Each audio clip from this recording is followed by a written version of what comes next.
விழுப்புரம் திருக்கோவிலூர் நெடுஞ்சாலையில் சாலை மறியலில் ஈடுபட்ட தேமுதிக சட்டமன்ற உறுப்பினர் உட்பட நூற்றுக்கணக்கானோர் கைது செய்யப்பட்டுள்ளனர்.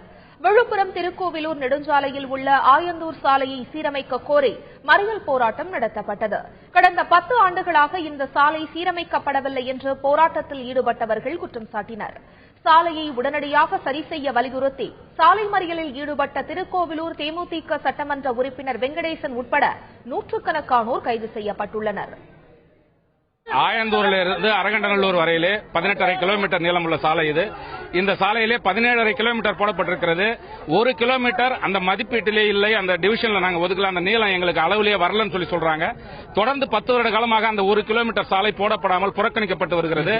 ஆற்காடு, கூடலூர், அரளவாடி போன்ற அத்தனை கிராம மக்களும் இந்த பகுதியாக செல்கிறார்கள். அவர்கள் தொடர்ந்து 10 வருட காலமாக அவஸ்தைப்பட்டுக் கொண்டிருக்கிறார்கள். பொதுமக்கள் சார்பாகத்தான் இந்த சாலை மறியலே இன்று நடைபெற்றிருக்கிறது. இதிலே நான் கலந்து கொண்டிருக்கிறேன்.